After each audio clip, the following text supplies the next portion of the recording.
Rumor has it who, rumor has it who, rumor has it who, rumor has it who, rumor has it who, rumor has it who, rumor has it who, rumor has it who, rumor has it. Let's get to the video. Hey guys, what is going on? This is WrestleMania back with another episode. Join us now as WrestleMania looks at the 4th of July episode of SmackDown, as well as the wrestling news stories and rumors you need to know, including fans accuse Triple H of ignoring Black History Month, Juneteenth, and Martin Luther King Day, Charlotte Flair reveals why Babyface turned tanked, reason CM Punk apologized to Saudi Arabia fans, 2 WWE superstars now dating, and more. Be sure to subscribe and hit that notification bell for daily wrestling videos, and follow us on Facebook for exclusive lists. Now, let's hit the intro and get on to our first story.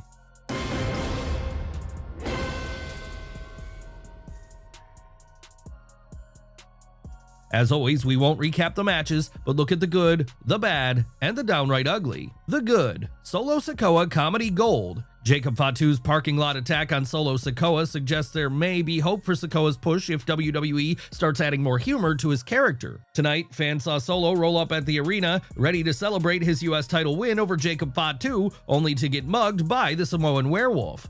Jacob instead pulled Solo through the car window, with the new US champion getting stuck in the window as Jacob pummeled, with Solo looking like a buffoon, a role that could be the key to making his character work. Solo Sikoa is one of WWE's biggest mysteries, a wrestler who went from playing Roman Reigns' enforcer to a glorified jobber who somehow commands respect from wrestlers who could squash him like a bug. However, there may be hope for Solo's push, as he's shown talent at portraying someone trying too hard to play a mob boss while also embarrassing himself in moments where he's clearly out of his league. Given how Solo has spent the last year and a half counting the lights, it's difficult to accept him as a monster, but his current direction as a heel who relies on the numbers game and inevitably embarrasses himself could work. Bye-bye Bloodline. Speaking of Solo, it's good that WWE has put the Bloodline behind Solo and given him a new direction for his My Family Tree, or MFT faction. Although the group still has all the energy of a 20-minute chinlock, this new direction gives everyone involved a chance to step out on their own. I don't know about that. It still feel like the bloodline if you think about it. I mean,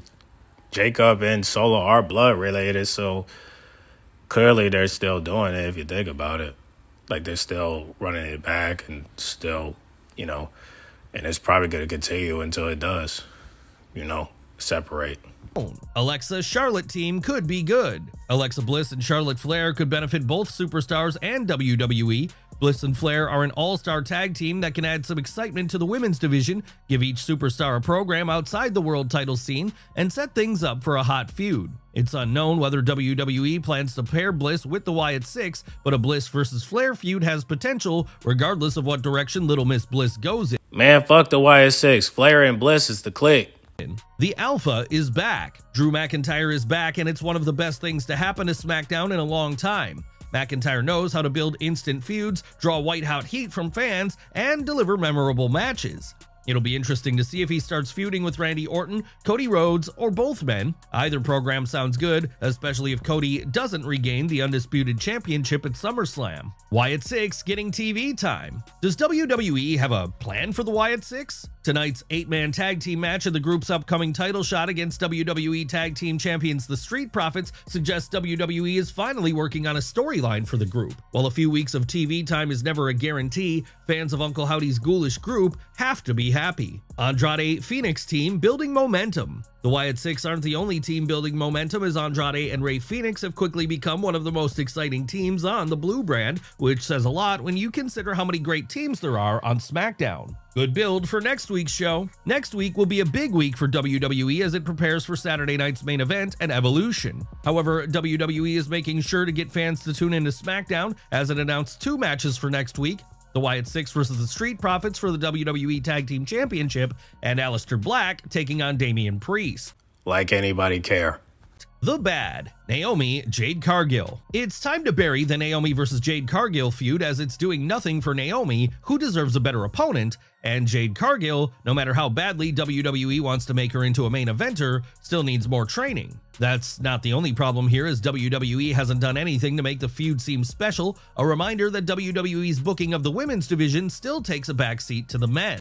I mean, say what you want, but I mean, I don't agree, but I do because I think that Naomi's most likely going to cash in, and when she does, she's going to wait till Jay win the title, and when Jay win the title, Naomi's going to cash in, take the belt, and then when Bianca comes back, we're going to get Naomi versus Bianca, and then when Jay comes back, we're going to get Naomi, Jade, and Bianca in a triple threat match. So the rivalry is building, so you just got to be patient. Another nonsense name. As exciting as it is to see whether Solo Sikoa's group can succeed, the new name My Family Tree is right down there with Pure Fusion Collective when it comes to random names, and WWE needs to seriously consider using names from WWE 2K25 to find something interesting. Nothing ugly. SmackDown's return to its 2-hour format is cause for celebration, and WWE delivered a decent, if not great show, building up angles like Drew McIntyre's run, the budding Alexa Bliss Charlotte team, and what looks to be a feud between Aleister Black and Damian Priest. While WrestleMania has been burned too many times to have any confidence there will be long-term storylines, tonight provided fans some hope. News. Is Triple H disrespecting Black History Month? Topping today's news are some strong accusations being made against Triple H, as Ringside News recently reported on tweets accusing WWE's chief content officer of ignoring Black History Month, Juneteenth, and the Reverend Dr. Martin Luther King Jr.'s birthday. Here are some of the tweets blasting Triple H after he tweeted, "Happy 4th of July, #Independence Day." One fan replied, "Look how quick you're ready to celebrate this, but not a single post for Black History Month." Other fans joined in, "But nothing for Black History Month, you're literally trash." And, "Damn, I guess Vince McMahon got custody of all the Black History Month, Juneteenth, and Martin Luther King Day video packages in the separation." Like anything in wrestling, fans weighed in, with some blasting Triple H and others treating it as a non-issue. What do you think? Is Triple H ignoring these holidays and special months? Why does it matter? He's white. I mean, him ignoring Black History Month and Juneteenth sounds about white. Possible reason Punk apologized to Saudi fans. Night of Champions is over, but some fans are still trying to figure out why CM Punk apologized to fans in Saudi Arabia about previous comments mocking wrestlers who worked for the Saudi Arabia government, despite accusations about human rights in the regime. Dave Meltzer recently discussed the situation on Wrestling Observer Radio. "I did talk to people in WWE about the whole thing, and it's like the deal, again, it obviously was not this impromptu thing where all of a sudden somebody out of nowhere asked him a question and then he just thinks to react and apologize and all that. I mean, it was like he was going there to apologize." Punk's apology and his decision to wrestle in Saudi Arabia was seen as hypocritical by some critics, especially given how Punk is a notable supporter of LGBTQ rights and the Saudis' treatment of the LGBTQ community. Meltzer added, "What he thinks, he's the only one who can say, and probably, the impression that they had, that I was given, is that everyone, Saudi Arabia, TKO, CM Punk, they're all on board, and this is just what we gotta do." You could argue that maybe they shouldn't have done it. Maybe it makes them look bad by doing it. They thought it would make them look good. They thought it was the right thing to do. If he had any qualms, nobody knows, Do you agree with Diamond Dave's take on things? Charlotte Flair looks back at babyface run. What did Charlotte Flair, who typically works as a heel, think about her babyface run from a couple of years ago? The Queen opened up during a chat with WrestleZone. "Before I got injured, I was really in a groove being a good guy. I really enjoyed it. I was really getting that good guy reaction on live events. And it was like the first time in my career that I felt comfortable as a good guy. I just went with it, I loved it, and I was digging it." So what went wrong? According to Flair, "Then I got hurt, and when I came back, and how I came back, obviously winning the Rumble twice isn't like, and I don't mean this in a bad way, but you don't want the Yankees to always win, you know what I mean? So that's harder to gain that sympathy, that good guy feel." Some fans feel Flair isn't cut out to play a babyface. I like her explanation. That's how I feel about Rhea. If we could just get Rhea to do something else besides going after singles titles, I'm pretty sure people on the internet will give her much respect. You know what I'm saying? But I think as long as the crowd keep cheering her, she can't do no wrong. You know what I'm saying? I'm saying with Liv Morgan. As long as the crowd keep cheering her, they don't see no wrong. You know what I mean? So it's sad, but we live in a generation where people only care about who they like instead of instead of what's right. You know what I'm saying? And the right thing to do is have Charlotte come back as babyface, but unfortunately, because of her booking, is the reason why people are like, nah, fuck that. She wanted them. You know what I'm saying? But hopefully with this tag team that she has with Alexa, it will do something. But however, I don't know if she's gonna win against Raquel and Roxanne. But if they win this time and then have Roxanne and Raquel start a rivalry with those two, that would be good, because then that way it could build to something, SmackDown versus Raw in some way, Hopefully they can do that. If not, I don't know. But I would like to see a rivalry between Alexa and Charlotte and Raquel and Roxanne. I think that would be a dope rivalry to build, especially a long term. That would be cool. You know what I'm saying? But I would have liked this more if it was Liv and Raquel, because then, we could get Alexa and Charlotte to like slam down and break down the truth about Liv Morgan. But unfortunately, Liv Morgan's injured, so we're never going to get that. But hopefully we can get that when she comes back, as a solo competitor, or get that when she's with Rhea. But the problem is, can we get the crowd to, side with Alexa and Charlotte and not side with Liv and Rhea? I think that's going to be hard, especially when they have a cold fan base, so I don't know how that's going to work out. But hopefully the crowd don't boo Alexa and Charlotte. But because the way that the audience is set up now, it's going to be very hard. But hopefully they'll let them speak. That's the main thing. Let them speak. But would you accept the truth? I mean, if they can't accept Bianca's truth and they can't accept, anybody else in the cut, then I don't know. I mean, the crowd is fickle now, so I don't know how we can get those two to actually speak on the truth. But I would love to see Charlotte and Alexa continue to be a team until the wheels fall off, So hopefully they'll build this and continue to build this for the women's division. But, we just have to wait and see. But hopefully Roxanne and Raquel will retain just for the storyline. And then if Charlotte and Alexa want to get a rematch, they could get it at SummerSlam. That's what I'm hoping. So hopefully we get to see that.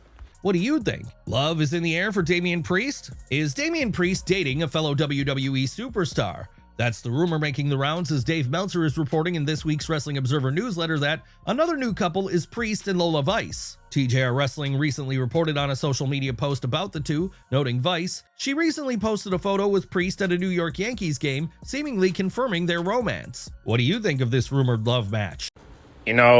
It's amazing how Laura Vice got rid of her X-Man so quick, to the point where she ain't never acknowledged him on social media. But then as soon as she got with Priest, she's acknowledging him. He must be a great guy. But I feel bad for Kaden Carter, because I really thought that those two were a thing. But until he got with a fried chicken wing. God damn it. He got with bro got with Miss Popeyes. Oh, man. Ooh-wee. Now, listen. Damian, the question is, can you handle that peach? That's the question. Can you handle that back? Because I'm telling you, bro, like, Laura Vice is a freak. And in a good way. She's a freak. In a good way. She's a freaky little thotty. You know what I'm saying? Not saying she's going to do anything outside of work. But I'm just saying, outside of work, and she going to give you that work. When she throw it back and twerk, can you handle those hips? Can you handle that dang my nigga? I'm just asking, because again, Laura Vice ain't nothing to play with when it comes to that batata. You know what I'm saying? When it comes to that bunana puraka, you know what I'm saying? She ain't playing with that. You know what I'm saying? She ain't playing with that lower back. She is not playing, bro. She Cardi B when she throw it back. You know what I'm saying? She Nicki Minaj when she throw it back. She Iggy Azalea when she throw it back. You know what I'm saying? Like Shawty ain't playing with that type of ass. She ain't playing.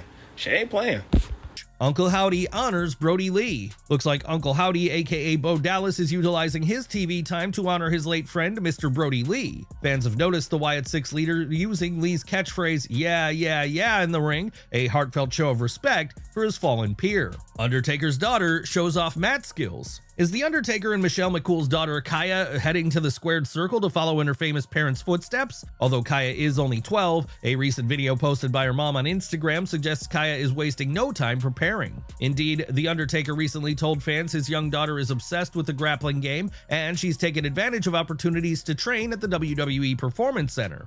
Yo, guys, don't Undertaker's daughter look a lot like him? The head size look like the mom, right? But the face look a lot like the father. Like it's crazy, man. I like that. I like how you got a twin right there. You know what I mean? That's cool, man. That's cool.